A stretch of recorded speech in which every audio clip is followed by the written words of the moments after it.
Kembali lagi di segmen khusus Money Talk Special Banking Outlook 2021 CNBC Indonesia. Dan tadi kita sudah melakukan dialog dan mendengar dari Bang Bukopin. Dan masih ada satu narasumber lagi untuk mengulas strategi perbankan di 2021 ini. Untuk itu kami sudah terhubung dengan pelaksana tugas Direktur Utama PT Bank Tabungan Negara TBK, Bapak Nixon LP Napitupulu. Pak Nixon, selamat siang. Selamat siang, Mbak. Iya, selamat siang Pak Nixon. Kalau di segmen sebelumnya ini kita sudah mendengar pandangan terkait kondisi industri dari KB Bukopin begitu. Boleh disampaikan secara spesifik terkait tren dan prospek bisnis BTN di 2021 ini? Makasih ya Mbak.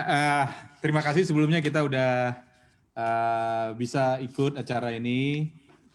BTN seperti kita ketahui adalah bank yang fokus di sektor perumahan, baik di KPR maupun pembiayaan konstruksi perumahan. Kalau sebelum ngomong ke depan, mungkin ngomong ke belakang dulu ya Mbak ya, 2020-nya kayak apa ya. 2020 memang very challenging COVID situation, ada relaksasi yang bisa membantu kondisi perekonomian. Yang menarik dari apa yang kita lakukan di masa 2020 kemarin adalah pertama, kami masih bisa tumbuh 1,7% di perkreditan, walaupun market tumbuh negatif, kami masih bisa tumbuh 1,7%. Kemudian dari 1,7 kalau kita bedah, jagoannya BTN kan di KPR subsidi. KPR subsidi kami masih tumbuh 7,7%, Mbak. Di tahun 2020 kami masih bisa mengakadkan kurang lebih 123.000 akad KPR rumah subsidi. Jadi kita mendeliver 123.000 rumah baru buat masyarakat berpenghasilan rendah, walaupun kondisinya sangat sulit waktu COVID. Memang di awal-awal tren waktu COVID datang di Maret, booking atau pencatatan atau disburse kredit itu sangat rendah sekali, karena orang masih panik, bingung dengan situasi pada saat Maret. April, Mei kita kena hit, pertumbuhannya negatif, baru mulai tumbuh bisa dibilang di di semester 2, mulai Agustus, September, Oktober, November tuh naik terus. Sampai kemudian di Desember sendiri kita bisa disburse kredit di bulan Desember saja 6 triliun. Jadi sudah mulai mendekati angka normal. Kalau kita lihat total disburse kita memang bisa dibilang 65% dari kondisi kapasitas normal. Jadi memang di saat COVID dengan bisa disburse 65% dari kapasitas normal, buat kami adalah sesuatu yang baik sekali ya Mbak ya, dalam situasi yang sangat sulit seperti itu. Kedua, dari sisi liquidity mungkin sama ya semua bank ya, kita mengalami liquidity situasinya sangat baik. Liquidity kita, dana pihak ketiga kita bisa dibilang tumbuh cukup besar, kita bisa tumbuh 23,8%, angka yang luar biasa besar sebenarnya, terutama giro tumbuh 38% dan diikuti deposito tumbuh 28%. Nah, kenapa dana pihak ketiga ini sangat besar? Pertama, memang ekspansi kreditnya turun, sehingga liquidity membesar.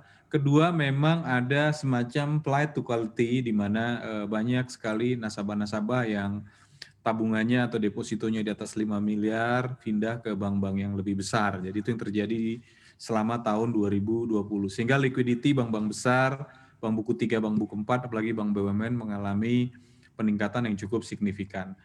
Saat yang sama juga selain liquidity jauh membaik, kita juga berhasil mencatatkan penurunan NPL, Mbak. Kebetulan 2019 kan BTN tuh bersih-bersih, rapi-rapi.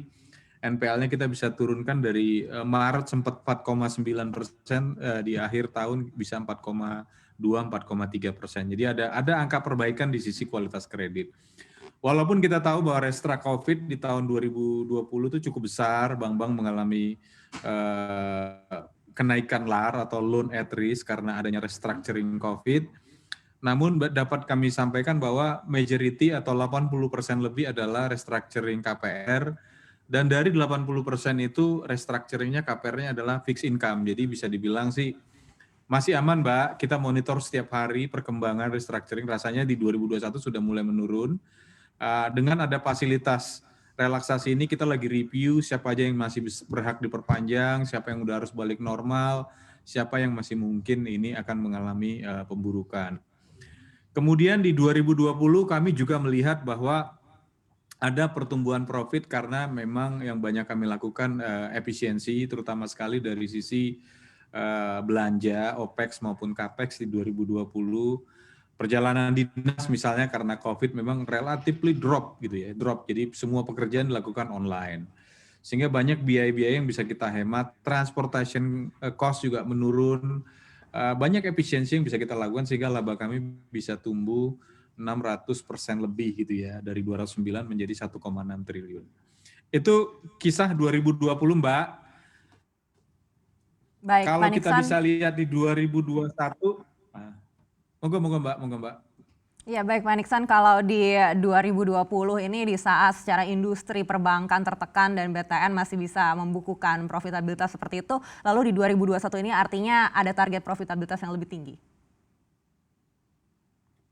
Ya, memang kita udah submit atau menyampaikan rencana bisnis bank itu ke OJK di akhir tahun lalu gitu ya, dan kita lagi diskusi mudah-mudahan rencana bisnis kita bisa di-approve oleh regulator dalam hal ini OJK Perbankan. Di sana kita memang menargetkan laba kita masih tumbuh lagi Mbak menjadi 2,5 sampai 2,8 triliun. Artinya bisa tumbuh lebih dari 50% di tahun 2021 ini. Dan dari mana sumber labanya terbesar adalah satu, penghematan cost of fund, jadi kita masih dorong efisiensi menjadi tema perbaikan di 2021. Digitalisasi menjadi sesuatu hal yang penting karena juga itu hemat cost.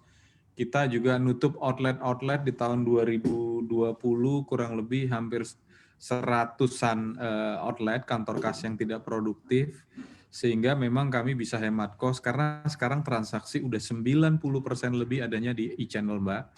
Jadi dengan adanya digitalisasi ini memang outlet-outlet konvensional yang tadinya kita rasa udah sulit tumbuh, kita tutup sehingga memang kami bisa membukukan efisiensi banyak cost sehingga juga mendorong laba. Di sisi income, kami juga mendorong mulai banyaknya transaksi-transaksi di area transaksi non-kredit atau transaksi yang fee-based, sehingga kita bisa mendorong kenaikan fee-based dibanding kenaikan pendapatan bunga.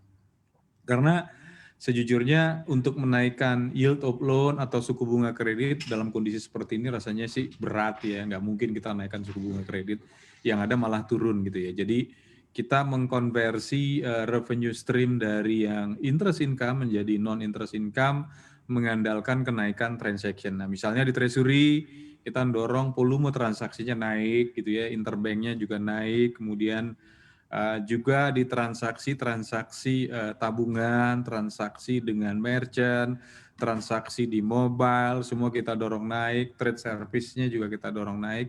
Kita harapkan memang kenaikan di fee base ini juga membantu kenaikan laba.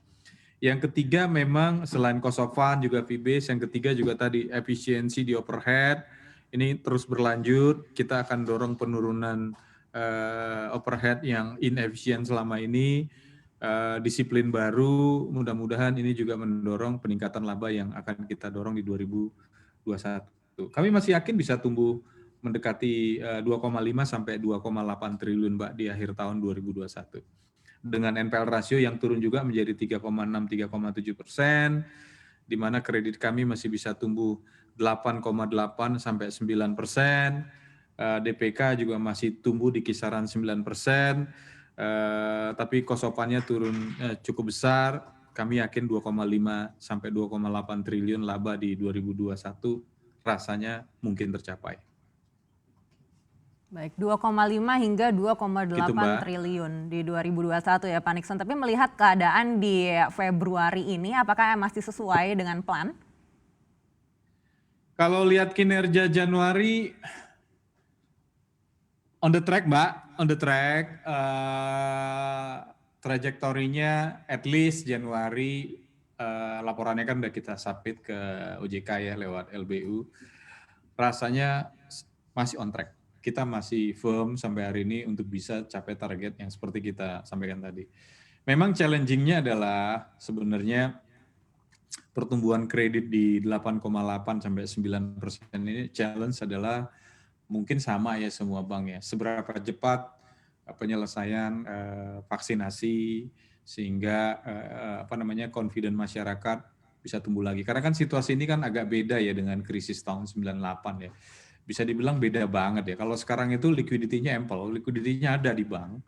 98 kan memang juga liquidity-nya kering gitu. Jadi ini lebih ke arah krisis kepercayaan sebenarnya gitu. Jadi mudah-mudahan setelah vaksinasi kelar, orang mulai confident lagi, kemudian disburse kreditnya mulai terjadi lagi, aktiviti ekonominya berjalan, recovery-nya mungkin jauh lebih cepat dibanding kejadian tahun 98. Karena liquidity-nya ada di bank, bukannya nggak ada cukup besar. Masing-masing bank memiliki liquidity yang cukup besar, yang siap menjadi kredit pada saat masalah COVID ini bisa dianggap masyarakat mendekati selesai gitu.